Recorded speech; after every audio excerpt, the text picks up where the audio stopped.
ശൗൽ ഒരു പൗലോസായി മാറി. ജീവിതത്തിൽ തനിക്കുണ്ടായ രൂപാന്തരം, താൻ ആഗ്രഹിക്കുന്നത് തൻ്റെ സ്വജാതിയും അതുപോലെ ആയിത്തീരണമെന്നാണ്. അതുകൊണ്ട് താൻ പറയുന്നത്, എനിക്ക് അവരെ കുറിച്ച് വളരെ വേദനയുണ്ടെന്ന്. ആ വേദന എന്ന് പറയുന്ന ആത്മഭാരമാണ്. താൻ അവരെ കുറിച്ച് ആത്മാവിൽ ഭാരപ്പെടുന്നു.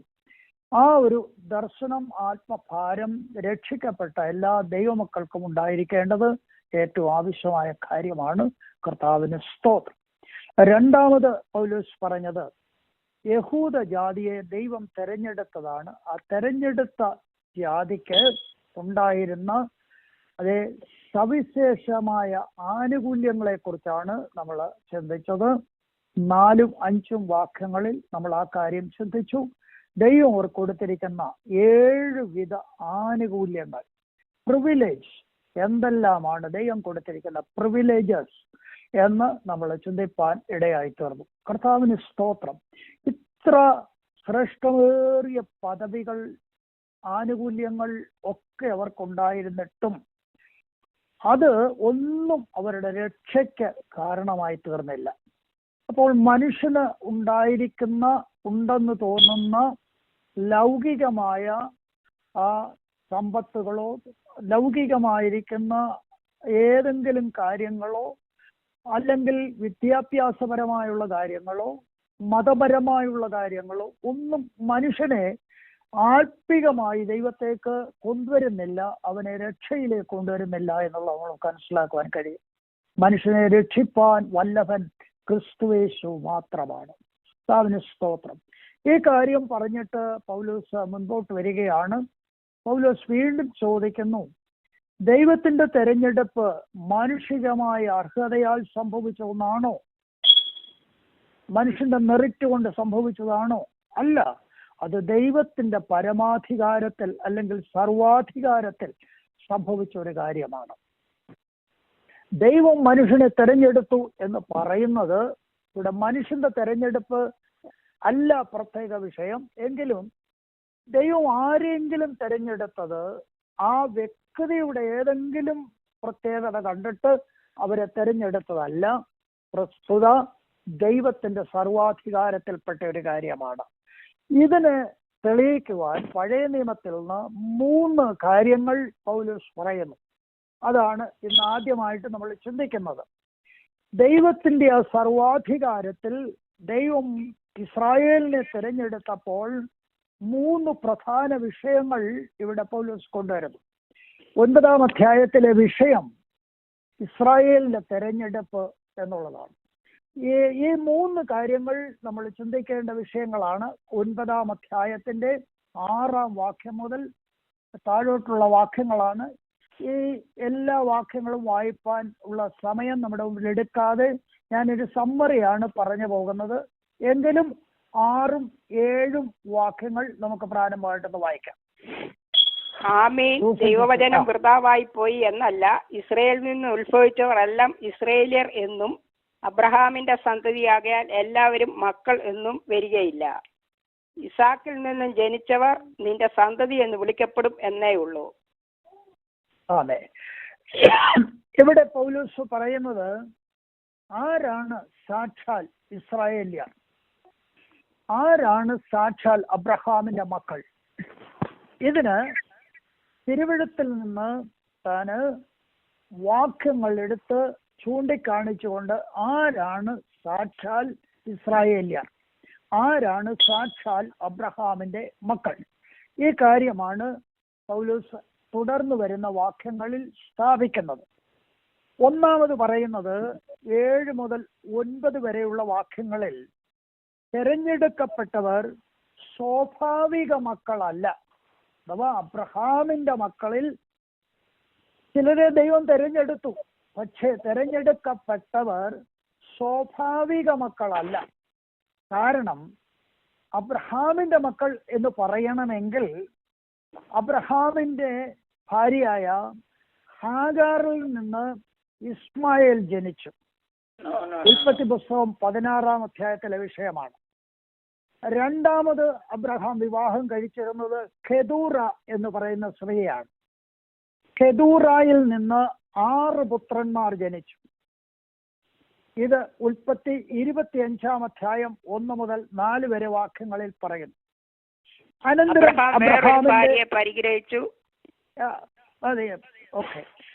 അബ്രഹാമിന്റെ ഭാര്യ എന്ന് പറയത്തക്കവണ്ണമുള്ളത് സേറായാണ്. സാറായിൽ നിന്ന് ജനിച്ചത് വാഗ്ദത്ത സന്തതിയായ ഇസ്സാക്കാണ്. അങ്ങനെയാണെങ്കിൽ അബ്രഹാമിന്റെ കുടുംബത്തിൽ ഹാഗാറിൽ നിന്നും ഖെദൂറയിൽ നിന്നും സാറായിൽ ജനിച്ച 8 മക്കളുണ്ട് അബ്രഹാം.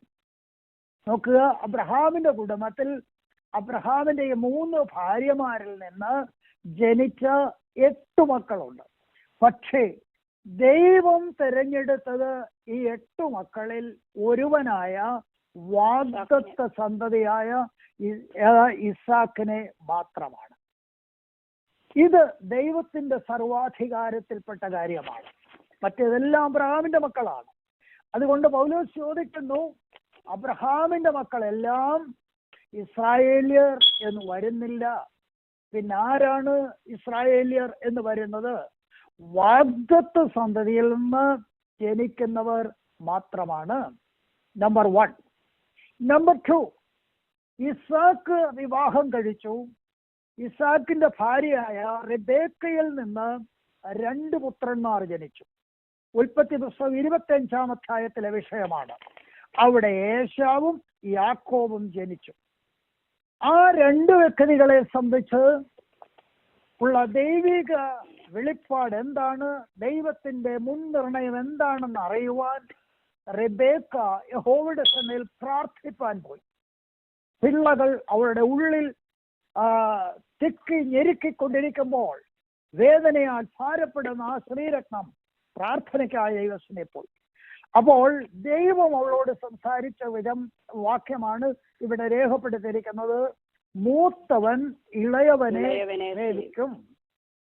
അല്ലയോ റെബേക്ക, ദൈവം അവളോട് പറഞ്ഞു, നിന്റെ ഉദരത്തിൽ 2 പിള്ളകളുണ്ട്, നിന്റെ ഗർഭത്തിൽ അത് 2 ജാതികൾ നിന്റെ ഉദരത്തിൽ നിന്ന് തന്നെ പിരിയും. Thank you. അപ്പോൾ ദൈവം റബേക്കയോട് പറഞ്ഞു, 2 കുഞ്ഞുങ്ങളാണ് നിന്റെ ഉള്ളിലുള്ളത്, അത് 2 ജാതികളാണ്. ആ 2 ജാതികളിൽ ഒരു ജാതി മറ്റേ ജാതിയെ സേവിക്കും. അതിൽ മൂത്തവനാണ് ഇളയവനെ സേവിക്കുന്നത്. ഇത് അവിടെ വെച്ച് പറഞ്ഞു.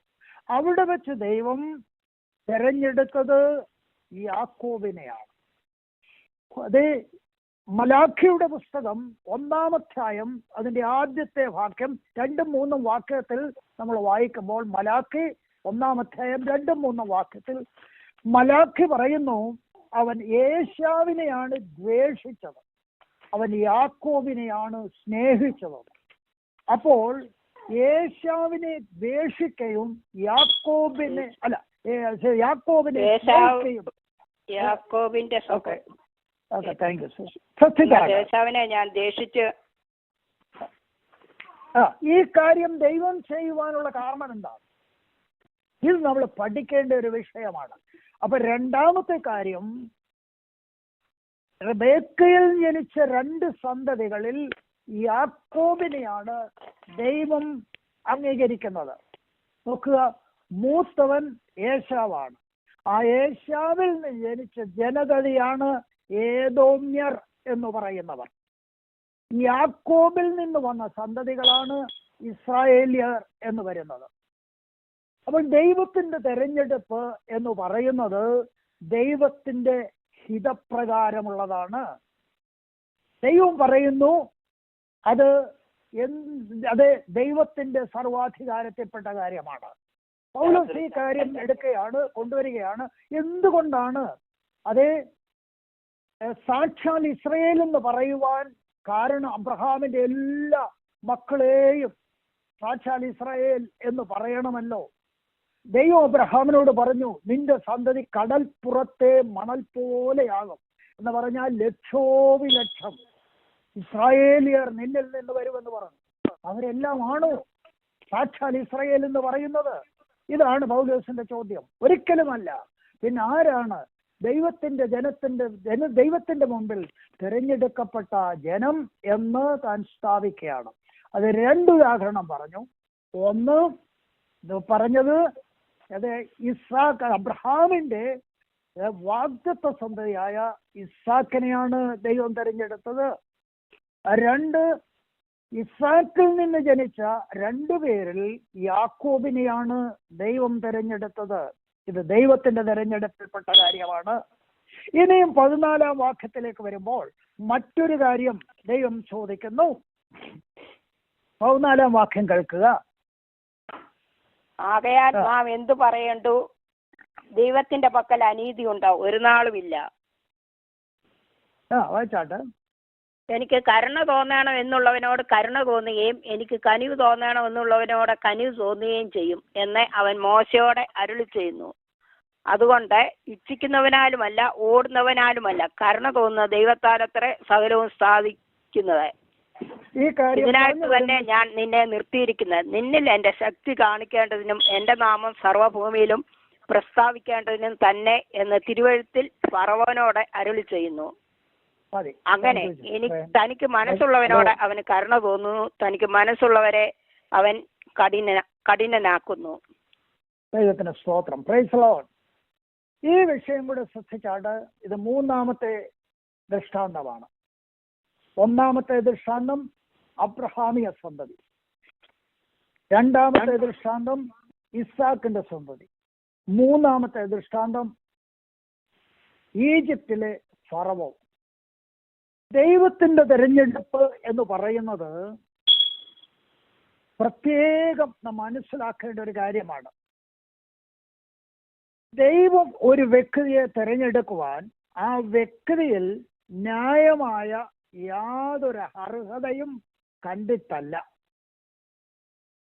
ദൈവം ഒരു വ്യക്തിയെ തിരഞ്ഞെടുക്കുന്നത് അവന്റെ മെറിറ്റോ, അവന്റെ ധനമോ, അവന്റെ ജ്ഞാനമോ, അവന്റെ നീളമോ, അവന്റെ പൊക്കമോ, അവന്റെ ബാഹ്യമായ എന്തെങ്കിലും കൊണ്ടല്ല ദൈവം ഒരാളെ തിരഞ്ഞെടുക്കുന്നത്. പ്രസ്തുത ദൈവം ഒരാളെ തിരഞ്ഞെടുക്കുന്നത് ദൈവത്തിന്റെ സർവജ്ഞാനത്തിലാണ്, സർവാധികാരത്തിലാണ്. എന്തിനാണ് മിസ്രൈമ്യനായ ഒരു ഫറവോനെ ദൈവം തിരഞ്ഞെടുത്തത്? ഇവിടെ പൗലോസ് പറയുന്നത് ദൈവത്തിന് കരുണ തോന്നണം എന്നുള്ളവരോട് ദൈവത്തിന് കരുണ തോന്നും, ദൈവത്തിന് ദയ കാണിക്കണം എന്നുള്ളവരോട് ദൈവം കരുണ കാണിക്കുന്നു. പുറപ്പാട് പുസ്തകം 33-ാം അധ്യായം 19-ാം വാക്യമാണ് അതേ പൗലോസൂടെ പറയുന്നത്. എന്തിനാണ് ഫറവോനെ തിരഞ്ഞെടുത്തത്? എന്തിനാണ് ഫറവോനെ കഠിനമാക്കിയത്? ഇതിലെല്ലാം ദൈവിക ഉദ്ദേശമുണ്ട്. ഇത് നാം പഠിച്ചുകൊണ്ടിരിക്കുമ്പോൾ ആത്മികമായ ഒരു ചില കാര്യങ്ങൾ കൂടെ നമ്മൾ അതിൽ നിന്ന് മനസ്സിലാക്കുക. ദൈവം ഫറവോനെ തിരഞ്ഞെടുത്തതിൽ ദൈവത്തിന് ചില ഉദ്ദേശമുണ്ട്, വെറുതെ തിരഞ്ഞെടുത്തതല്ല. ദൈവത്തിന്റെ ഉദ്ദേശം എന്താണെന്ന് ഇവിടെ എഴുതിയിട്ടുണ്ട്. കാരണം ദൈവത്തിന്റെ ഉദ്ദേശം ഇതാണ്. പ്രത്യേകം പറയുന്ന കാര്യങ്ങൾ അവിടെ ശ്രദ്ധിക്കണം. എന്തിനാണ് ദൈവം ഈ ഫറവോനെ തിരഞ്ഞെടുത്തത്? കാരണം ദൈവത്തിന് ഉദ്ദേശം ഉണ്ട് എന്ന് പറഞ്ഞങ്ങ് വിടുകയല്ല. ദൈവത്തിന്റെ ഉദ്ദേശമുണ്ട്. ദൈവത്തിന്റെ ഉദ്ദേശം എന്താണെന്ന് ഇവിടെ പറയുന്നത് വളരെ ശ്രദ്ധിക്കണം. വാക്യം ഒന്നുകൂടെ ഒന്ന് വായിച്ചു കേൾപ്പിക്കാം. വായിച്ചാട്ട് ഫറവോനെ സംബന്ധിച്ച് ദൈവത്തിന് എന്തിനാ തിരഞ്ഞെടുത്തത്, എന്തായിരുന്നു ദൈവത്തിന്റെ ഉദ്ദേശം? ഇവിടെ എഴുതിയിരിക്കുന്ന വാക്യം നമുക്കൊന്നുകൂടെ കേൾക്കാം. ഇതിനായിട്ട് തന്നെ ഞാൻ നിന്നെ നിർത്തിയിരിക്കുന്നത്, നിന്നിൽ എന്റെ ശക്തി കാണിക്കേണ്ടതിനും എന്റെ നാമം സർവ്വഭൂമിയിലും പ്രസ്താവിക്കേണ്ടതിനും തന്നെ എന്ന് തിരുവെഴുത്തിൽ ഫറവോനോട് അരുളി ചെയ്യുന്നു. അങ്ങനെ തനിക്ക് മനസ്സുള്ളവനോടെ അവന് കരുണ തോന്നുന്നു, തനിക്ക് മനസ്സുള്ളവരെ അവൻ കഠിനനാക്കുന്നു. ഓക്കെ, 17-ാം വാക്യമാണ് സിസ്റ്റർ വായിച്ച വാക്യം. ഈ ലൈവിൽ ശ്രദ്ധിക്കുന്നവരെല്ലാം ആ വാക്യം ഒന്നുകൂടെ ഒന്ന് ശ്രദ്ധിക്കണം. ഇതിനായിട്ട് തന്നെ ഞാൻ നിന്നെ നിർത്തിയിരിക്കുന്നു, നിന്നിൽ എന്റെ ശക്തി കാണിക്കണം, എന്റെ നാമം നിന്നിലൂടെ സർവഭൂമിയിലും പരക്കെ പ്രസ്താവിക്കപ്പെടണം. ദൈവം ഒരു അധിപതിയെ തെരഞ്ഞെടുക്കുന്നെങ്കിൽ, ദൈവം ഒരു ലോക രാഷ്ട്രത്തിൽ ഒരാളെ ഭരണസാരഥ്യം ഏൽപ്പിക്കുന്നെങ്കിൽ, ആ ദൈവമാണ് ആ വ്യക്തിയെ അവിടെ ആക്കി വെക്കുന്നുള്ളത് നമ്മൾ മനസ്സിലാക്കണം. തിരുവെഴുത്ത് അങ്ങനെ പറയുന്നു. എന്തിനാ അത് ചെയ്യുന്നത്? ദൈവത്തിന്റെ സർവാധികാരം മനുഷ്യൻ മനസ്സിലാക്കണം, ദൈവത്തിന്റെ ശക്തി ദൈവം മനസ്സിലാക്കണം, ദൈവത്തിങ്കിലേക്ക് ജനം മടങ്ങി വരുവാൻ ഇതൊരു മുഖാന്തരമാക്കി തീർക്കണം. ദൈവം ഫറവോന്റെ ഹൃദയത്തെ കഠിനമാക്കി എന്ന് നമ്മൾ പലപ്പോഴും കേട്ടിട്ടുണ്ട്. പുറപ്പാട് പുസ്തകം 7-ാം അധ്യായം മുതൽ 14-ാം അധ്യായം വരെ നിങ്ങൾ വായിച്ചു നോക്കണം. ഫറവോന്റെ ചരിത്രം അവിടെയാണ് രേഖപ്പെടുത്തിയിരിക്കുന്നത്. എന്നാൽ ദൈവത്തിന് അതിന്മേലൊരു ഉദ്ദേശമുണ്ട്. നമ്മൾ വിചാരിക്കും, അയ്യോ ഫറവോനെ ദൈവം ഇങ്ങനെയൊക്കെ കഠിനമാക്കല്ലോ, ഫറവോനെ ഒടുക്കം ന്യായം വിധിച്ചല്ലോ എന്നൊക്കെ അത് അനേക പ്രാവശ്യം നമ്മൾ കേൾക്കുന്നവരാണ്. പക്ഷെ എന്താണ് ദൈവത്തിന്റെ പർപ്പസ്? ഇതാണ് നമ്മൾ ചിന്തിക്കേണ്ടത്. ദൈവം എന്തിനാണ് ആ മനുഷ്യന്റെ ഹൃദയത്തെ കഠിനമാക്കിയത്? ദൈവം എന്തിനാണ് മിസ്രയീമിൽ ഫറവോനെ ആക്കി വെച്ചത്? ദൈവം എന്തിനാണ് ഫറവോനെ ന്യായം വിധിച്ചത്? അത് വേറൊന്നിനുമല്ല, ദൈവത്തിന്റെ മഹത്വം എന്താണെന്ന് ലോകം മനസ്സിലാക്കണം. ദൈവം ആരാണെന്ന് മനസ്സിലാക്കണം. അപ്പോൾ ദൈവത്തിൻ്റെതായ സർവജ്ഞാനവും ദൈവത്തിൻ്റെതായ സർവാധികാരവുമാണ് നമ്മള് ദൈവത്തിന്റെ തെരഞ്ഞെടുപ്പിൽ മനസ്സിലാക്കേണ്ടത്. ദൈവത്തിന്റെ നീതി, the righteousness of God. Price the Lord. The righteousness of God. ഇത് നമ്മൾ മനസ്സിലാക്കിയേ ഒക്കത്തുള്ളൂ. ദൈവം നീതിയുള്ളവനാണ്. ഇവിടെ നിന്നുകൊണ്ട് ചിന്തിച്ചു നോക്കുക. ദൈവം എന്നെ രക്ഷിച്ചു. എന്നേക്കാൾ വിദ്യാഭ്യാസമുള്ളവർ, എന്നേക്കാൾ ധനശ്രേഷ്ഠതയുള്ളവർ, എന്നേക്കാൾ കഴിവും ആരോഗ്യമുള്ളവർ എന്റെ വീടിന്റെ അയൽവക്കത്തില്ലേ, എന്റെ സഹപാഠികളിലില്ലേ, ഞാൻ നേരത്തെ നിന്ന സഭകളിലില്ലേ? എന്തുകൊണ്ടാണ് ദൈവം എന്നെ തെരഞ്ഞെടുത്തത്? Price the Lord. എന്നെ കേൾക്കുന്ന ഓരോ ദൈവവേദനും അവരവരെ തന്നെ ചോദിക്കണം, എന്തിനാണ് ദൈവം എന്നെ തെരഞ്ഞെടുത്തത്? ദൈവത്തിന്റെ പർപ്പസ് എന്താണ്? ഇത് മനസ്സിലാക്കി വേണം നമ്മൾ ദൈവത്തെ സ്നേഹിപ്പാൻ, സേവിപ്പാൻ, ആരാധിപ്പാൻ, പിൻപറ്റുവാൻ. Price the Lord. ഈ തത്വം നമ്മൾ മനസ്സിലാക്കി കഴിഞ്ഞാൽ, കർത്താവേ നിന്റെ സന്നിധിയിൽ ഞാൻ പഞ്ചപുച്ഛമടക്കി കുമ്പിടുന്നു എന്ന് പറഞ്ഞ് കുമ്പിടാതെ നമുക്ക് മറ്റൊരു വഴിയുമില്ല. Price the Lord. എന്നെ തെരഞ്ഞെടുപ്പാൻ നിനക്ക് ഹിതമായത് ഓർത്ത് ഞാൻ ദൈവത്തെ സ്തുതിക്കുന്നു. Price the Lord. Amen. Hallelujah. ചിലർ വിചാരിക്കുന്നത് ഞാൻ വെള്ളത്തിൽ ഇറങ്ങി ഒന്ന് മുങ്ങി, അതുകൊണ്ടാണ് ഞാൻ ഇങ്ങനെയൊക്കെ ആയിത്തീരാൻ ഇടയായി തീർന്നത്. വെള്ളത്തിലിറങ്ങി മുങ്ങിയത് കൊണ്ട് നല്ല കാര്യമാണ്. ആ ഒരൊറ്റ കാര്യം കൊണ്ട് ആണ് നീ ദൈവവൈതലായി തീർന്നെന്ന് ഒരിക്കലും ചിന്തിക്കരുത്. അതിനപ്പുറത്ത് ദൈവത്തിന്റെ സ്നേഹം, കരുണ, ദൈവത്തിന്റെ ദയ നിന്റെ മേലുണ്ടായിരുന്നെന്ന് ഓർക്കണം. ഞാനിങ്ങനെ ഒരു കുടുംബത്തിൽ ജനിച്ചത് കൊണ്ടാണ് ഞാൻ ക്രിസ്ത്യാനിയായി തീർന്നത്. നോ. ഇവിടെ ദൈവവചനം പഠിച്ചു വന്നപ്പോൾ നമ്മളൊരു കാര്യം മനസ്സിലാക്കുവാൻ കഴിഞ്ഞു. അബ്രഹാമിൽ ജനിച്ചതെല്ലാം ഇസ്രായേലിയർ അല്ല. യാക്കോബിൽ നിന്ന് ജനിച്ചവരെ, ഏശാവിൽ, ഇസ്ഹാക്കിൽ നിന്ന് ജനിച്ചവരെല്ലാം ഇസ്രായേലിയരല്ല. ഒരു ഇസ്രായേലിനായി തീരണമെങ്കിൽ ദൈവത്തിന്റെ തെരഞ്ഞെടുപ്പിൽ വന്നു ചേരണം. Praise the Lord. കടൽക്കരയിൽ ലക്ഷോവിലക്ഷം മണൽ കിടക്കുന്നത് പോലെ ലക്ഷോവിലക്ഷം ജനത്തിന്റെ നടുവിൽ ദൈവത്തിന് തെരഞ്ഞെടുക്കുവാൻ ഒരു പ്രത്യേക ജനവിഭാഗം ഉണ്ടായിരുന്നത് പോലെ കൃപയാൽ തെരഞ്ഞെടുപ്പിൽ പങ്കുചേരുവാൻ എനിക്കിടയായല്ലോ എന്ന് ഓർക്കണം ദൈവത്തെ സ്തുതിപ്പാൻ. ഹല്ലേലൂയ. ഹല്ലേലൂയ. ഇത് ദൈവത്തിന്റെ പ്രീ ഡെസ്റ്റിനേഷൻ, ദൈവത്തിന്റെ എലക്ഷൻ എന്നുള്ളത് വളരെ ആഴമേറിയ ഒരു സത്യമാണ്. Price the Lord. ഈ വേദശാസ്ത്രം മനസ്സിലാക്കേണ്ടത് സർവ്വ ദൈവജനത്തിന്റെയും ആവശ്യമാണ്. അത് അടിയന്തരാവശ്യമാണ് എന്ന് ഞാൻ ഓർപ്പിക്കുകയാണ്. കർത്താവിന് സ്തോത്രം. ദൈവം നമ്മെ തിരഞ്ഞെടുത്തു. ആമേൻ. അതിന് ഇനി ഒരു ന്യായം പൗലോസ് പറയാൻ പോവുകയാണ്. ആ ന്യായം വളരെ വിലപ്പെട്ട ഒന്നാണ്. ദൈവത്തിന്റെ ന്യായം എന്താണ്? Price the Lord. 19 മുതൽ 29 വരെയുള്ള വാക്യങ്ങളിലാണ് ആ ദൈവത്തിന്റെ ന്യായം എന്താണെന്ന് പറയുവാൻ പോകുന്നത്. ഇത്രയും വാക്യം വായിച്ച് ഇപ്പോൾ സമയമെടുക്കുന്നില്ല. അതിന്റെ സമ്മറി ഞാൻ പറയാം. അതിന്റെ 19-ാം വാക്യം കേൾക്കുക. ആകയാൽ അവൻ, അഥവാ ദൈവം, പിന്നെ ആകയാൽ അവൻ പിന്നെ കുറ്റം പറയുന്നത് എന്ത്? ആർ അവനോട് ഇഷ്ടത്തോട് എതിർത്തു നിൽക്കുന്നു എന്ന് നീ എന്നോട് ചോദിക്കും. അയ്യോ മനുഷ്യ, ദൈവത്തോട് പ്രത്യുത്തരം പറയുന്ന നീ ആർ? മനഞ്ഞവനോട് നീ എന്നെ ഇങ്ങനെ ചമച്ചത് എന്ത് എന്ന് ചോദിക്കുമോ? അല്ല. ആമേൻ. ഇവിടെ ന്യായമായൊരു ചോദ്യം പൗലോസ് ചോദിക്കുകയാണ്. ദൈവത്തിന്റെ സർവാധികാരത്തിലാണ് ദൈവം ജനത്തെ തെരഞ്ഞെടുക്കുന്നതെങ്കിൽ, ദൈവത്തിന്റെ മുൻ നിർണയപ്രകാരമാണ് ജനത്തെ തെരഞ്ഞെടുക്കുന്നതെങ്കിൽ, ദൈവം ബാക്കി ശേഷിക്കുന്ന ജനത്തെ എന്തിനെ കുറ്റം പറയുന്നത്? കാരണം അവരെയും ദൈവം സൃഷ്ടിച്ചതല്ലേ.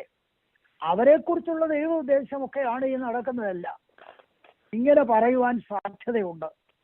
എന്നാൽ അത് മനുഷ്യന്റെ ബുദ്ധിയിൽപ്പെട്ട കാര്യമാണ്. ഇവിടെ ആ വാദഗതിക്ക്, ആ ദുർഘട സന്ധിയെ നേരിടുവാൻ പൗലോസ് ഒരു കാര്യം പറയുകയാണ്. മനുഷ്യ, ദൈവത്തോട് പ്രത്യുത്തരം പറയുവാൻ, അല്ലെങ്കിൽ ദൈവത്തോട് ചോദ്യം ചെയ്യുവാൻ, എതിർത്ത് നിൽക്കുവാൻ നീ ആരാണ്? ദൈവത്തോട് ചോദിക്കുവാൻ നീ ആരാണ്? ദൈവത്തോട് വാദിക്കുവാൻ നീ ആരാണ്? അയ്യോ മനുഷ്യ എന്നാ പറയുന്നത് 20-ാം വാക്യം. അയ്യോ മനുഷ്യ, ദൈവത്തോട് പ്രത്യുത്തരം പറയുന്ന നീ ആരാണ്? ദൈവം ആരാണ്? പരമാധികാരിയാണ്. ആ ദൈവം എന്താണ് ചെയ്തത്? ഒരു ദൃഷ്ടാന്തം കൊണ്ട് തെളിയിക്കാം എന്ന് പറയുകയാണ്. അതിന് നമ്മെ കുശവന്റെ അടുക്കലേക്ക് കൂട്ടിക്കൊണ്ടുപോവുകയാണ്. കുശവന്റെ കയ്യിലിരിക്കുന്ന കളിമണ്ണ് കൊണ്ട് ഒരു മാനപാത്രം ഉണ്ടാക്കുവാൻ അവന് കഴിയും. കുശവന്റെ കയ്യിലിരിക്കുന്ന ആ കളിമണ്ണ് കൊണ്ട് ഒരു ഹീനപാത്രം ഉണ്ടാക്കുവാൻ അവന് കഴിയും. ഈ കാര്യം മനസ്സിലാക്കുമ്പോൾ ഇവിടെ പറഞ്ഞിരിക്കുന്നത് മനുഷ്യന്റെ മേലുള്ള ദൈവിക അധികാരമാണ്.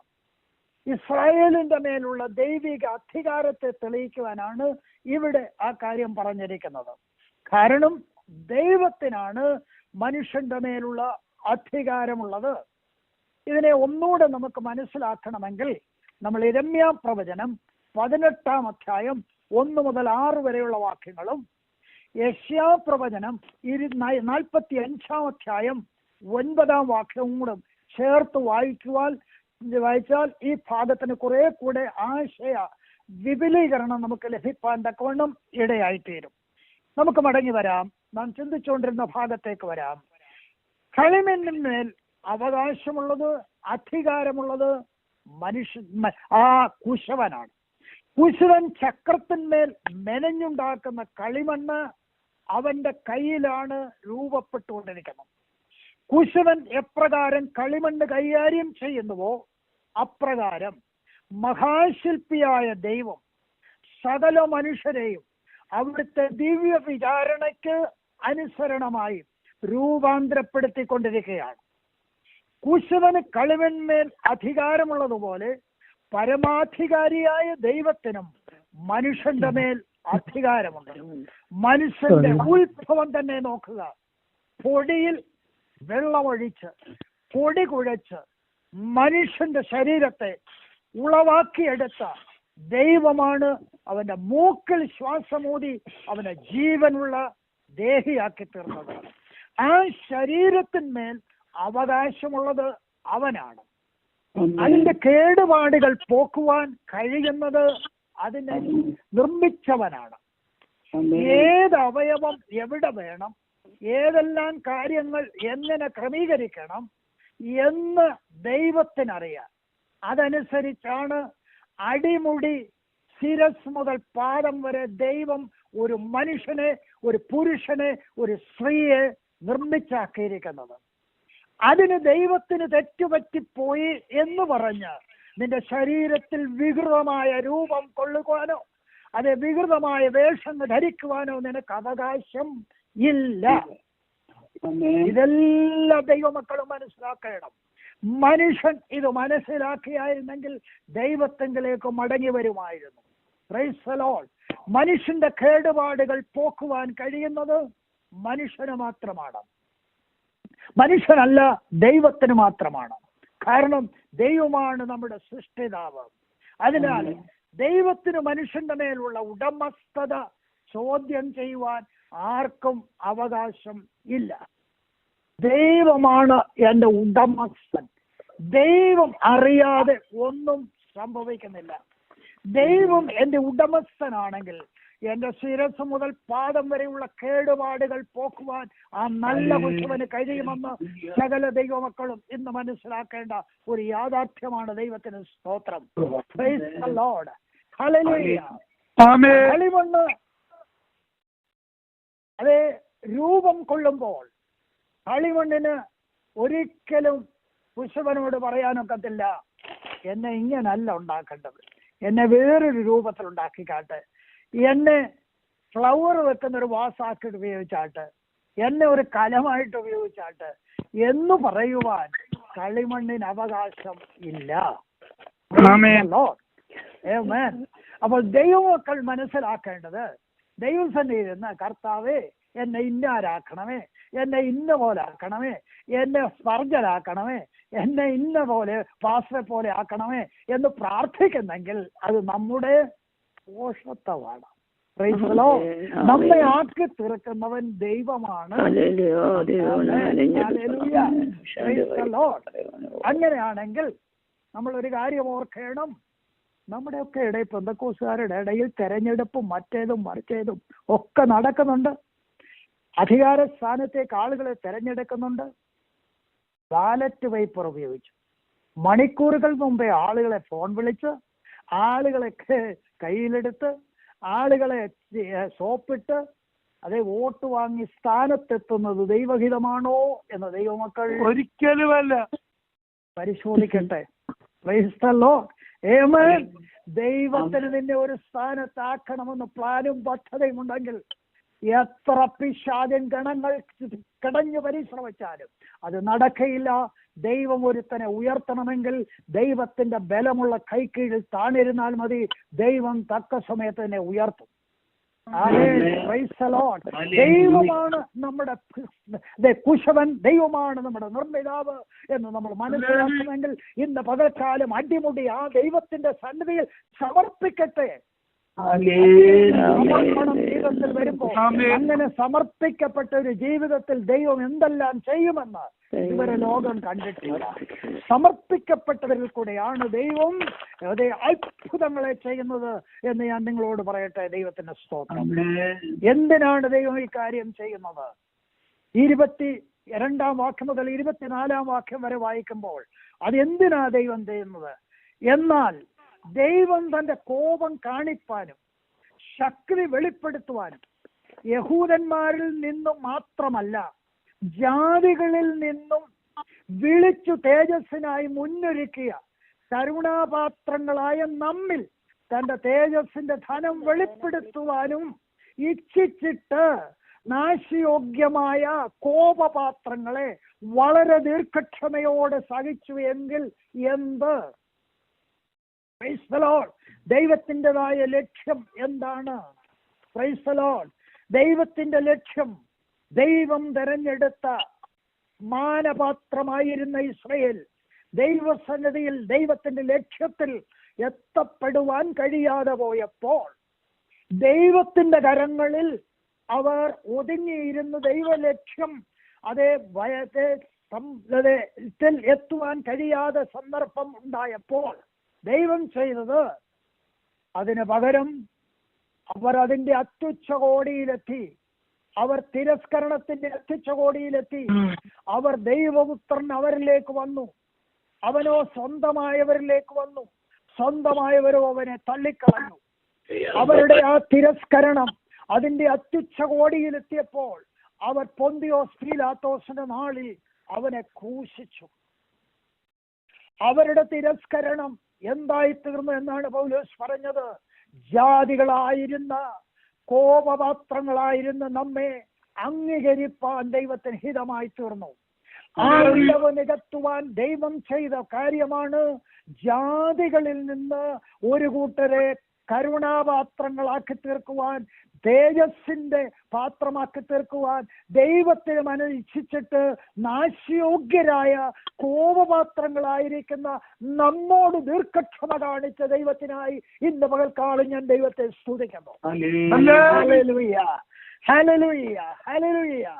അതുകൊണ്ട് ഹോശേയ പ്രവചനത്തിന്റെ ഒരു വാക്ക് ഉദ്ധരിച്ചുകൊണ്ട് പൗലോസ് പറയാണ്, എന്റെ ജനമല്ലാത്തവരെ എന്റെ ജനമെന്നും പ്രിയ അല്ലാത്തവളെ പ്രിയ എന്നും വിളിക്കും. നിങ്ങൾ എന്ത് ജനമല്ല എന്ന് അവരോട് പറഞ്ഞ ഇടത്തിൽ അവർ ജീവനുള്ള ദൈവത്തിന്റെ മക്കൾ എന്ന് വിളിക്കപ്പെടും. Price the Lord. ഇസ്രായേൽ ജനത്തിൽ നിന്ന് തന്നെ ചില ഭയത്തോട് ഇസ്രായേൽ ജനത്തിൽ നിന്ന് തന്നെ ചിലരെ ദൈവത്തിന് ഇനിയും അംഗീകരിക്കുവാൻ കഴിയും. അടുത്ത പദം പറയുന്നത് കേൾക്കണം. അവരുടെ എണ്ണം കടൽക്കരയിലെ മണൽ പോലെ ആയിരുന്നാലും ലക്ഷോവിലക്ഷമായിരുന്നാലും ഒരു ചെറിയ ശേഷിപ്പ് അഥവാ തെരഞ്ഞെടുക്കപ്പെട്ട യഹൂദൻ മാത്രമേ രക്ഷിക്കപ്പെടുകയുള്ളൂ. Price the Lord. ഇത് കൃപാകാലയളവിലെ രക്ഷയെക്കുറിച്ചുള്ള ഒരു സന്ദേശമാണ്. യഹൂദന്റെ യഥാസ്ഥാനത്തെ പറ്റി ഇനി റോമാലേഖനം 11-ാം അധ്യായത്തിൽ വായിക്കാം. Price the Lord. ആ സമയം അവിടേക്ക് വരുമ്പോൾ നമുക്ക് പഠിക്കാം. Price the Lord. ദൈവത്തിന് എല്ലാ ജാതികളിൽ നിന്നും ഒരു ജനത്തെ വേർതിരിപ്പാൻ ദൈവം മനസ്സരിച്ചു. Price the Lord. അങ്ങനെ ദൈവം ജാതികളിൽ നിന്ന് ഒരു ജനവിഭാഗത്തെ ദൈവത്തിന് വേണ്ടി വേർതിരിപ്പാൻ ദൈവത്തിന് മനസ്സായി. Price the Lord. ഇത് ദൈവത്തിന്റെ പ്രവൃത്തിയിൽപ്പെട്ട കാര്യമാണ്. Price the Lord. ഇത് വെളിപ്പെടുത്തിയിരിക്കുന്നത് എഫേസ്യ ലേഖനത്തിലാണ് പൗലോസ് രേഖപ്പെടുത്തിയിരിക്കുന്നത്. പൗലോസ് ഇങ്ങനെ പറയുന്നു, എനിക്കൊരു മർമ്മം വെളിപ്പെട്ടു, അതോ ജാതികളും ക്രിസ്തുയേശുവിൽ ദൈവത്തിന്റെ മക്കളായി മാറും എന്നുള്ളതാണ്. അത് എനിക്ക് വെളിപ്പെട്ട ഒരു മർമ്മമാണ്. യഹൂദന്റെ സ്ഥാനത്തേക്ക്, യഹൂദനെ തള്ളിക്കളഞ്ഞ സ്ഥാനത്തേക്ക് ജാതികളെ കൂടെ ഉൾപ്പെടുത്തി യഹൂദന്മാരിൽ നിന്ന് രക്ഷിക്കപ്പെട്ടവരും ജാതികളിൽ നിന്ന് രക്ഷിക്കപ്പെട്ടവരെയും ചേർത്ത് ദൈവസഭ എന്നൊന്ന് രൂപം കൊള്ളുമെന്നൊരു മർമ്മം എനിക്ക് വെളിപ്പെട്ടെന്നാ പൗലോസ് പറയുന്നു. ആമേൻ. ഈ വലിയ മർമ്മമോർത്ത് ഞാൻ ദൈവത്തെ സ്തുതിക്കുന്നു. Price the Lord. അപ്പൊ ദൈവത്തിന്റെ സന്നിധിയിൽ 3 ജനവിഭാഗമേ ഉള്ളൂ. 1 യഹൂദൻ, 2 ജാതി, 3 ദൈവസഭ. Price the Lord. 1 യഹൂദൻ, 2 ജാതി, 3 ദൈവസഭ. ഈ 3-ൽപ്പെട്ടവരാണ് ലോകത്തിലെ 5 ഭൂഖണ്ഡങ്ങളിലുള്ള സകല മാനവ വർഗവും. Price the Lord. ഒന്നുകിൽ നീ യഹൂദനാണ്, അല്ലെങ്കിൽ നീ ജാതിയിൽപ്പെട്ടവനാണ്, അല്ലെങ്കിൽ നീ ദൈവത്തിന്റെ സഭയിൽപ്പെട്ടവനാണ്. Praise the Lord. യഹൂദനിൽ നിന്നും ജാതിയിൽ നിന്നും രക്ഷിക്കപ്പെട്ടു വന്നവരെ ചേർത്തതാണ് ദൈവത്തിന്റെ സഭ എന്ന് പറയുന്ന ആ പ്രത്യേക ജനവിഭാഗം. ആ ജനവിഭാഗം ശ്രദ്ധിച്ചു കേൾക്കണം. യഹൂദ മതത്തിന്റെ പിന്തുടർച്ചയല്ല, യഹൂദ മതത്തിന്റെ ആചാരങ്ങളെ നവീകരിച്ച ആചാരങ്ങളല്ല ഇവിടെയുള്ളത്. യഹൂദ പൗരോഹിത്യത്തിന്റെ നവീകരണമല്ല ഇവിടെ ഉള്ളത്. ആ ജനവിഭാഗത്തെ നവീകരിച്ച ഒരു വിഭാഗമല്ല ഇവിടെ ഉള്ളത്. അതുകൊണ്ട് പഴയ നിയമ ഇസ്രായേൽ എന്നും പുതിയ നിയമ ഇസ്രായേൽ എന്നും പറയുന്ന ഒരു പ്രയോഗം നമ്മുടെ ഇടയിലുണ്ട്. നമ്മുടെ പിതാക്കന്മാരുടെ കാലം മുതൽ അവർ അങ്ങനെ പറഞ്ഞു വന്നത് നമ്മൾ ഏറ്റുപാടുകയാണ്. ഞാനത് ഇന്ന് പകൽക്കാലം ഒന്ന് തിരുത്തുകയാണ്. Price the Lord. പഴയ നിയമ ഇസ്രായേൽ ഇസ്രായേലാണ്. പുതിയ നിയമ ഇസ്രായേൽ എന്നൊന്നല്ല ഉള്ളത്, പുതിയ നിയമ സഭയാണുള്ളത്. Price the Lord. ഇത് എല്ലാ ദൈവമക്കളും മനസ്സിലാക്കുകയാണ്. അത് പലപ്പോഴും നമ്മുടെ പല്ലവി ഇങ്ങനെ കിടക്കുന്നത് കൊണ്ട് നമ്മൾ പറയും നമ്മൾ പുതിയ നിയമ ഇസ്രായേലാണ്, നമ്മൾ പുതിയ നിയമ ഇസ്രായേലാണ്. നമ്മൾ പുതിയ നിയമ ഇസ്രായേലല്ല, നമ്മൾ ദൈവത്തിന്റെ സഭയാണ്. Price the Lord. ഇതൊരു മർമ്മമാണ്. ദൈവം നമ്മളെ ദൈവത്തിന്റെ സഭയായിട്ടാണ് വേർതിരിച്ചിരിക്കുന്നത്. ഹല്ലേലൂയ. ചിന്തിച്ചു നോക്കുക. ഒന്നുകിൽ നീ യഹൂദനാണ്, അല്ലെങ്കിൽ നീ ജാതിയിൽപ്പെട്ടവനാണ്. നീ രക്ഷിക്കപ്പെട്ട് വേർപെട്ട് വിശുദ്ധിയിൽ ജീവിക്കുന്ന ഒരു ദൈവവേദനാണെങ്കിൽ നീ ദൈവസഭയിൽപ്പെട്ടതാണ്. ഇല്ലെങ്കിൽ ഇന്നും മറ്റേതെങ്കിലും വിഭാഗത്തിൽ കിടക്കുന്നതേ ഉള്ളൂ. ആമേൻ. അവിടെ കിടന്നുകൊണ്ട് ബാക്കി കാര്യങ്ങളൊക്കെ ക്രമീകരിച്ച് അങ്ങ് നിത്യതയിലെത്താമെന്ന് വ്യാമോഹിക്കുന്ന ആരെങ്കിലും ഇന്ന് വചനം കേൾക്കുന്നെങ്കിൽ നിങ്ങളോട് ഹൃദ്യമായി ശാന്തമായി വളരെ ശാന്തമായി ഞാൻ പറയട്ടെ, നിങ്ങൾ യേശുവിലേക്ക് മടങ്ങി വരണം. കർത്താവിനെ രക്ഷിതാവായി സ്വീകരിക്കണം. അതാണ് ദൈവത്തിന്റെ വ്യവസ്ഥ. ദൈവത്തിന് സ്തോത്രം. ആമേൻ. ലോക ജനതയെ ദൈവസന്നിധിയിൽ 3 വിഭാഗമായിട്ടേ മാറ്റിയിട്ടുള്ളൂ. ഇത് 1 കൊരിന്ത്യർ 10-ാം അധ്യായം 32-ാം വാക്യത്തിൽ പൗലോസ് രേഖപ്പെടുത്തുന്നുണ്ട്. യഹൂദൻ, ജാതി, ദൈവസഭ. ഇവ മൂന്നും വ്യത്യസ്ത സമൂഹങ്ങളാണ്. ദൈവത്തിന്റെ വിഭിന്നമായ കാര്യപരിപാടികൾ ഉൾപ്പെട്ടവരാണ്. യഹൂദൻ ജാതിയായി ദൈവത്തിന്റെ പ്ലാനിനെ തിരസ്കരിക്കും മുമ്പേ ദൈവത്തിന്റെ പദ്ധതിയിൽ തെരഞ്ഞെടുക്കപ്പെട്ട ഒരു വിഭാഗമായിരുന്നു.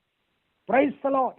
ജാതീയ ലോകം ഉൽപ്പത്തി മുതൽ ജാതീയ ലോകമായി തുടരുകയാണ്. അവർ വിഗ്രഹാരാധികളാണ്. ജനവിഭാഗമായി അവർ ഇന്നും ലോകത്തിൽ കാണപ്പെടുന്നു. നമ്മളിത് മനസ്സിലാക്കണം. ഇതിന്റെ നടുവിലാണ് രക്ഷിക്കപ്പെട്ടവരെ ഒരു ജനവിഭാഗമായി വേർതിരിച്ച് ദൈവസന്നിധിയിൽ ദൈവം കൊണ്ടുവന്നിരിക്കുന്നത്, ദൈവത്തിന്റെ സഭയായി ദൈവം രൂപപ്പെടുത്തിയിരിക്കുന്നത്. ഇത് പറഞ്ഞ ശേഷം പൗലോസ് അവസാനിപ്പിക്കുന്നത് 30 മുതൽ 33 വരെയുള്ള വാക്യങ്ങളാണ്. നമുക്ക് ആ ഭാഗം ഒന്ന് വായിക്കാം. 30 മുതൽ 33 വരെയുള്ള വാക്യങ്ങൾ. ആകയാൽ നാം എന്തു പറയേണ്ടു? നീതിയെ പിന്തുടരാത്ത ജാതികൾ നീതി പ്രാപിച്ചു. വിശ്വാസത്താലുള്ള നീതി തന്നെ. നീതിയുടെ പ്രമാണം പിന്തുടർന്ന ഇസ്രയേലോ ആ പ്രമാണത്തിങ്കൽ എത്തിയില്ല. അതെന്തുകൊണ്ട്? വിശ്വാസത്താലല്ല, പ്രവൃത്തികളാൽ അന്വേഷിച്ചത് കൊണ്ട് തന്നെ അവർ ഇടർച്ചക്കല്ലിന്മേൽ തട്ടി ഇടറി. ഇതാ, ഞാൻ സിയോനിൽ ഇടർച്ചക്കല്ലും തടങ്ങൽ പാറയും വെക്കുന്നു, അവനിൽ വിശ്വസിക്കുന്നവൻ ലജ്ജിച്ചു പോകയില്ല എന്ന് എഴുതിയിരിക്കുന്നുവല്ലോ. ആമേൻ. Praise the Lord. ഹല്ലേലൂയ. ഞാൻ 4ാമത്തെ പോയിന്റിലേക്ക് വരികയാണ്. കർത്താവിന് സ്തോത്രം. ദൈവത്തിന്റെ ന്യായം എന്നുള്ളതാണ് നാം ചിന്തിച്ചുകൊണ്ടിരുന്നത്. God's justice. 4ാമത്തെ പോയിന്റിൽ പൗലോസ് പറയുന്നത് ദൈവ കൃപയുടെ പ്രദർശനം, ദ ഗ്രേസ് ഓഫ് ഗോഡ്. എന്താ ദൈവത്തിന്റെ കൃപ എന്ന് പറയുന്നത്? 9ാം അധ്യായത്തിലെ 4ാമത്തെ ചോദ്യത്തിനാണ് പൗലോസ് ഉത്തരം പറയുന്നത്. വിജാതിയെ പ്രാപിച്ച നീതി എന്നുള്ളതാണ് ഇവിടുത്തെ വിഷയം. Price the Lord. എന്താണ് വിഷയം?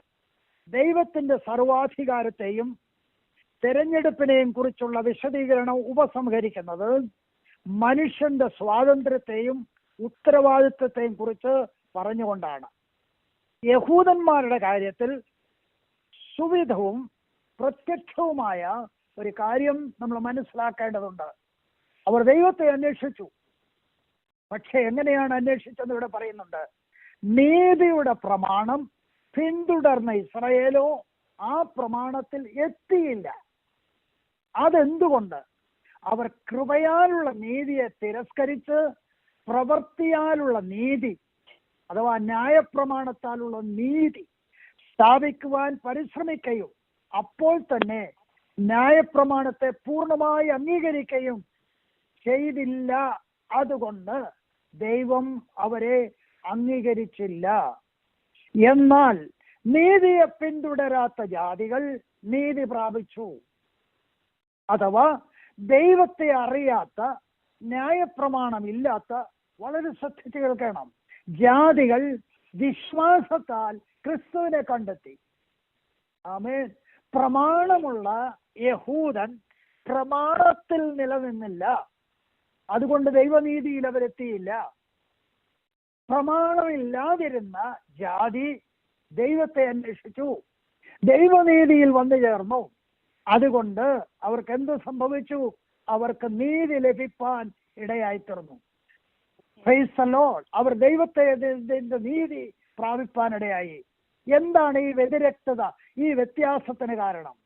ഇസ്രയേൽ വിചാരിച്ചത് ജാതികൾ യഹൂദന്റെ നിലവാരത്തിലേക്ക് ഉയർന്നു വന്നു രക്ഷിക്കപ്പെടുമെന്നായിരുന്നു അവർ ചിന്തിച്ചു വന്നത്. പക്ഷേ യഹൂദൻ ജാതിയുടെ നിലവാരത്തിലേക്ക് താണു വന്ന് ഇപ്പോൾ വിശ്വാസത്താൽ രക്ഷ കരസ്ഥമാക്കേണ്ടി വന്നിരിക്കുകയാണ്. യഹൂദൻ ചിന്തിച്ചത് ജാതി ഞങ്ങളുടെ പ്രമാണം സ്വീകരിച്ച് ഞങ്ങളുടെ സ്ഥാനത്തേക്ക് ഉയർന്നു വരുമെന്നാണ്. പക്ഷേ അവരങ്ങനെ വന്നില്ല. ഇപ്പോൾ യഹൂദൻ മനസ്സിലാക്കണം, നിന്റെ സ്ഥാനത്തു നിന്ന് ഇറങ്ങി വന്ന് ജാതികൾ കാണിച്ച ആ മാതൃകയിലേക്ക് നീ ഇറങ്ങി വന്നാൽ നിനക്ക് രക്ഷ പ്രാപിപ്പാൻ കഴിയും. Price the Lord. ദൈവം ഒരുക്കിയ രക്ഷ അതാത് സമയത്ത് പ്രൈസ് ദി ലോർഡ് കരസ്ഥമാക്കുന്നത് വിശ്വാസത്താലാണ്. ആരുടെയും പദവികളാലല്ല, ആരുടെയും മെറിറ്റിനാലല്ല, വിശ്വാസത്താൽ അത് കരസ്ഥമാക്കണം. മനുഷ്യന്റെ ഉത്തരവാദിത്വത്തെ സ്ഥാപിക്കുവാൻ യെശയ്യാപ്രവചനം 28 അധ്യായം 16 വാക്യം ഇവിടെ പൗലോസ് എടുത്ത് ഉദ്ധരിക്കുകയാണ്. എന്താ വാക്യം? സിയോനിൽ സ്ഥാപിക്കപ്പെട്ടിരിക്കുന്ന ക്രിസ്തുവാണ്. സിയോനിൽ സ്ഥാപിക്കപ്പെട്ടിരിക്കുന്ന ഒരു പാറ, അത് ക്രിസ്തുവാണ്. അതേ 118 സങ്കീർത്തനം 22 വാക്യം, 1 കൊരിന്ത്യർ 10 അധ്യായം 4 വാക്യം, 1 പത്രോസ് 2 അധ്യായം 4 മുതൽ 8 വരെ വാക്യങ്ങളിൽ ഇവിടെ ക്രിസ്തുവിനെ ശോധന ചെയ്തതും വിലയേറിയതും അടിസ്ഥാനക്കല്ലായ അഥവാ മൂലക്കല്ലായ ഒരു വ്യക്തിയായി ചിത്രീകരിച്ചിരിക്കുന്നു. അവനാണ് സാക്ഷാൽ യുഗങ്ങളുടെ പാറ, അവനാണ് അടിസ്ഥാനക്കല്ല്, അവനാണ് ക്രിസ്തു. Price the Lord. ആ കല്ലിനെയാണ് വീട് പണിയുന്നവർ തള്ളിക്കളഞ്ഞത്. ആ കല്ലാണ് ദൈവസഭയുടെ മൂലക്കല്ലായി തീർന്നിരിക്കുന്നത്. ഇതാണ് യെശയ്യാപ്രവാചകൻ പറയുന്നത്. ഇപ്പോൾ ക്രിസ്തു അവരുടെ ന്യായാധിപതിയായി മാറിയിരിക്കുകയാണ്. Praise the Lord. യഹൂദൻ ക്രിസ്തുവാകുന്ന ഇടർച്ചക്കല്ലിൽ തട്ടി ഇടറി വീഴുന്നതിനാൽ അവരുടെ പതനം ഏറ്റവും ഭയാനകമാണ്. എന്നാൽ ആ ഇടർച്ചക്കല്ല് വിശ്വസിക്കുന്നവന് എന്നേക്കുമുള്ളൊരു വിടുതലിന്റെ കല്ലായി മാറുകയാണ്. അവനിൽ വിശ്വസിക്കുന്നവൻ ഒരു നാളും നശിച്ചു പോകുകയില്ല. ആമേൻ. വിശ്വസിക്കാത്തവന് അത് ഇടർച്ചക്കല്ലാണ്. വിശ്വസിക്കുന്നവന് അതെന്നേക്കും നശിച്ചു പോകാത്ത ഒരു ശാശ്വതമായ പാറയാണ്. അതുകൊണ്ടാണ് എബ്രായ ലേഖകൻ പറയുന്നത്, യേശു ക്രിസ്തു ഇന്നലെയും ഇന്നും എന്നേക്കും ക്രിസ്തു സാക്ഷാൽ ദൈവമാണ്. ക്രിസ്തു സാക്ഷാൽ യുഗങ്ങളുടെ പാറയാണ്. ക്രിസ്തു വിശ്വസിക്കുന്നവർ, അവനിൽ വിശ്വസിക്കുന്നവർ ഒരു നാളും ഓടിപ്പോകയില്ല എന്ന് പറഞ്ഞാൽ അവർ വീണു പോകയില്ല. ദൈവത്തിന് സ്തോത്രം. ക്രിസ്തുവിൽ വിശ്വസിപ്പാൻ നമുക്കിടയായതോർത്ത് സ്തോത്രം. ഉറപ്പുള്ള പാറ ക്രിസ്തുവാണ്. ഞാൻ അവനിന്മേലാണ് ആയിരിക്കുന്നത്. ഉറപ്പുള്ള പാറയായ ക്രിസ്തുവിൽ കാൽ ചവിട്ടി പാദങ്ങൾ ചവിട്ടി നിൽക്കുന്ന വിശുദ്ധന്മാരെ ഓർത്ത് ഞാൻ ദൈവത്തെ സ്തുതിക്കുന്നു. ലോകത്തിൽ അനേക ഇടങ്ങളിൽ പാദങ്ങൾ ഉറപ്പിച്ചു നിൽക്കുന്ന അനേക വ്യക്തികളുണ്ട്. അവരുടെ കുടുംബത്തിൽ, കുടുംബ ശ്രേഷ്ഠതയിൽ അവർ ഉൾപ്പെട്ടു നിൽക്കുന്ന വിഭാഗത്തിൽ, അവരുടെ സ്ഥാപകന്മാരിന്മേൽ, അവരുടെ ജംഗമ സ്വത്തുക്കളിന്മേൽ, അവരുടെ വിഭാഗങ്ങളിന്മേൽ, അവരുടെ ജാതീയമായിരിക്കുന്ന മണ്ഡലങ്ങളിന്മേൽ ഒക്കെയാണ് പലരുടെയും പാദങ്ങൾ ഉറപ്പിക്കപ്പെട്ടിരിക്കുന്നത്. ദൈവമക്കളെ, ഒരു കാര്യം ഓർക്കണം, ഇതെല്ലാം അനുദിനം താണുകൊണ്ടിരിക്കുന്ന മണൽത്തരികളാണ്. അവ ഒരു ദിവസം താണുപോകും. എന്നാൽ താണുപോകാത്ത ഒരൊറ്റ പാറയേ ഉള്ളൂ, യുഗങ്ങളുടെ പാറയായ ക്രിസ്തു. നിങ്ങളുടെ പാദം ആ ക്രിസ്തുവിൽ പതിയട്ടെ. നിങ്ങളുടെ വീട് ആ ക്രിസ്തുവിൽ പണിയപ്പെടട്ടെ. നിങ്ങളുടെ ജീവിതം ആ ക്രിസ്തുവിൽ ഉറയ്ക്കപ്പെടട്ടെ. Price the Lord. നിങ്ങൾ വീട് പോകുകയില്ല. അവനിൽ വിശ്വസിക്കുന്നവൻ ലജ്ജിച്ചു പോകുകയില്ല. Price the Lord. ദൈവം തിരഞ്ഞെടുത്തവരിൽ ഞാൻ ഉൾപ്പെട്ടിരിക്കുന്നു എന്ന് ഗ്രഹിക്കുന്നത് എത്ര ശ്രേഷ്ഠമേറിയ കാര്യമാണ്. ദൈവം തിരഞ്ഞെടുത്തവരിൽ ഒരു വ്യക്തിയാണ് ഞാൻ. അതെങ്ങനെയാ അറിയുന്നത്? ഞാൻ രക്ഷിക്കപ്പെട്ടപ്പോഴാണ്, ഞാനൊരു ദൈവവൈതലായി തീർന്നപ്പോഴാണ്. Praise the Lord. ആകയാൽ ദൈവത്തിന്റെ തെരഞ്ഞെടുപ്പിൽ നിങ്ങൾ പെട്ടത് ഒരു വ്യക്തിയാണെങ്കിൽ നിശ്ചയമായിട്ടും നിങ്ങൾ ദൈവത്തിലേക്ക് മടങ്ങി വരും. നിങ്ങളുടെ ഹൃദയത്തിൽ അതിനുള്ളൊരു ആഗ്രഹം ഉണ്ടാകും. അതുകൊണ്ടാണ് പറയുന്നത്, ദാഹിക്കുന്നവനെല്ലാം എൻ്റെ അടുക്കൽ വന്ന് കുടിക്കട്ടെ. ഇതൊരു ദാഹം നിങ്ങളുടെ ഹൃദയത്തിൽ ഉണ്ടായെങ്കിൽ ഓടി വരിക. വറ്റിപ്പോകാത്തൊരു ഉറവയാണ് ക്രിസ്തു. അവങ്കിൽ നമുക്ക് കുടിക്കാം. Praise the Lord. ആമേൻ. ആ പരിശുദ്ധ ആഹ്വാനം ഇന്ന് പകൽക്കാലം ഏറ്റെടുക്കുവാനിടയായി തീരട്ടെ. അപ്പോൾ 9-ാം അധ്യായത്തിൽ നാം കണ്ട ശ്രേഷ്ഠമേറിയ ചില വെളിപ്പാടുകളുണ്ട്. അവിടെ പൗലോസ് പറയുന്നു, അബ്രഹാമിൽ ജനിച്ചവരെല്ലാം യഹൂദന്മാരല്ല, ഇസാക്കിൽ ജനിച്ചവരെല്ലാം യഹൂദന്മാരല്ല, യാക്കോബിൽ നിന്ന് വന്നത് എല്ലാം യഹൂദന്മാരാവില്ല. സാക്ഷാൽ യഹൂദനാകുന്നവൻ പുറമേ അല്ല, അകമേ യഹൂദനായി തീരണം. അകത്താണ് മാറ്റം സംഭവിക്കേണ്ടത്, പുറത്തല്ല. അകത്താണ് മാറ്റം നടക്കുന്നത്. പുറത്ത് നടക്കുന്ന ഒരു കർമ്മത്തിനും ഒരു മനുഷ്യനെയും രക്ഷിപ്പാൻ കഴിയുകയില്ല. ആമേൻ. Praise the Lord. Amen. പുറത്തു നടക്കുന്ന ഒരു കർമ്മത്തിനും ഞാൻ ഉറപ്പിച്ചു പറയട്ടെ, ഒരു മനുഷ്യനെയും അവന്റെ ആത്മാവിന്റെ രക്ഷയ്ക്കായി ഉതകുന്നില്ല. പിന്നെയോ നിന്റെ ഹൃദയത്തിലാണ് മാറ്റമുണ്ടാകേണ്ടത്. നിന്റെ ഹൃദയത്തിലാണ് സ്നേഹിത മാറ്റമുണ്ടാകേണ്ടത്. നിന്റെ ഹൃദയമാണ് കർത്താവുമായി ബന്ധപ്പെടേണ്ടത്. Praise the Lord. അങ്ങനെയായാൽ നീ ക്രിസ്തുവിലാണ് വിശ്വസിക്കുന്നത്. അവനിൽ വിശ്വസിക്കുന്നവൻ ഒരു നാൾ ലജ്ജിച്ചു പോകയില്ല. Hallelujah, hallelujah. ലജ്ജിതരായി തീരുമ്പോൾ കർത്താവിൽ വിശ്വസിച്ചവർ ലജ്ജിതരായില്ല. യോഹന്നാൻ പറഞ്ഞത് ഇങ്ങനെയാണ്, കുഞ്ഞുങ്ങളെ, അവൻ പ്രത്യക്ഷനാകുമ്പോൾ നാം അവന്റെ മുൻപിൽ ലജ്ജിതരായി പോകാതിരിക്കേണ്ടതിന് അവനിൽ വിശ്വസിക്കുക. Praise the Lord. ക്രിസ്തുവിൽ വിശ്വസിക്കുക. ആമേൻ. ക്രിസ്തുവിലേക്ക് മടങ്ങി വരിക. സഭ ആരെയും രക്ഷിക്കയില്ല, പ്രസ്ഥാനങ്ങൾ ആരെയും രക്ഷിക്കയില്ല, സ്ഥാനം ആരെയും രക്ഷിക്കയില്ല. ഇതെല്ലാം താൽക്കാലികമാണ്. നിത്യതയുടെ തിരശ്ശീലയ്ക്ക് ഇപ്പുറത്ത് നിൽക്കുന്ന കാര്യങ്ങൾ, നിത്യതയുടെ തിരശ്ശീലയ്ക്ക് അപ്പുറത്തേക്ക് നമ്മുടെ ദൃഷ്ടി ഇന്ന് പകൽക്കാലം പതിക്കാം. ഈ വചനങ്ങളാൽ ദൈവം നമ്മളെ അനുഗ്രഹിക്കട്ടെ. Hallelujah, hallelujah. Praise the Lord. Amen. നല്ലവരും വിശ്വസ്തനുമായിരിക്കുന്ന അമ്മയുടെ പുത്രനും ഞങ്ങളുടെ രക്ഷകരുമായിരിക്കുന്ന കർത്താവാം യേശു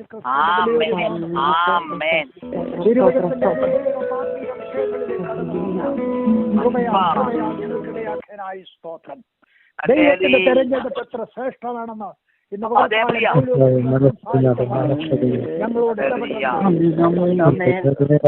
അബ്രഹാമിൽ ജനിച്ചവരെല്ലാം എന്ന് വരികയില്ല. മക്കളുണ്ടായിരുന്നെങ്കിലും തെരഞ്ഞെടുത്ത ഒരു വാഗ്ദത്ത സന്തതിയാണ്. ഇസാക്കിൽ നിന്നും ജനിച്ചത് 2 മക്കളാണെങ്കിലും ദൈവം തെരഞ്ഞെടുത്തത് യാക്കോബിനെയാണ്. യാക്കോബിൽ നിന്നുള്ള ദൈവത്തെ ദൈവം തെരഞ്ഞെടുത്തപ്പോൾ പുറമേ ഭൂതനായവനെ അല്ല, അകമേ ഭൂതനായവനെയാണ് ദൈവം. ദൈവത്തിന്റെ തെരഞ്ഞെടുപ്പിനെ ചോദ്യം ചെയ്യുവാൻ മനുഷ്യാവകാശമില്ല. വെറും കളിമണ്ണാണ്. എന്റെ മേൽ അധികാരമുള്ളത് നിനക്കാണ്. അവിടുന്നാണ്, അവനാണ് പറയുന്നവൻ. അവിടുത്തെ കരങ്ങളിലാണ് ഞാനായിരിക്കുന്നത്. അവിടുത്തെ പോലെ എന്നെ ആക്കി തീർക്കണമേ. മാനപാത്രമാക്കി തീർക്കുവാൻ, എന്നെ ഉന്നതമായ അവസ്ഥയിലേക്ക് കൊണ്ടുവരുവാൻ ഉണ്ടെങ്കിൽ അവിടുന്ന് അങ്ങനെ തന്നെ ചെയ്യണമേ. അവിടുത്തെ കരങ്ങളിലേക്ക് അവിടുന്ന് സഹായിക്കണമേ. എല്ലാ പ്രിയപ്പെട്ടവരെ നിന്റെ കരങ്ങളിൽ ഏൽപ്പിക്കണം. അവനെ വിശ്വസിക്കുന്നവൻ ഒരു നാളും ലജ്ജിച്ചു പോകയില്ല. ഞങ്ങളുടെ പാദം കർത്താവിൽ ഉറയ്ക്കുവാനുള്ള കൃപയെ ഞങ്ങളെ കരങ്ങളിലേക്ക് ഏൽപ്പിക്കുന്നു. കർത്താവ് കൃപയിൽ കാക്കും, വരവിനായി ഒരുക്കും, പുത്രനിൽ കൂടെ മഹത്വപ്പെടുത്തും, മഹത്വത്തിനായി എങ്ങനെ സർവം ചെയ്യും. നടക്കുന്ന പ്രാർത്ഥനാ കൂട്ടത്തെ അനുഗ്രഹിക്കണം. യേശു ക്രിസ്തുവിന്റെ നിസ്തുല്യ നാമത്തിൽ യാചിക്കുന്ന പിതാവേ കേൾക്കുമാറാകണം.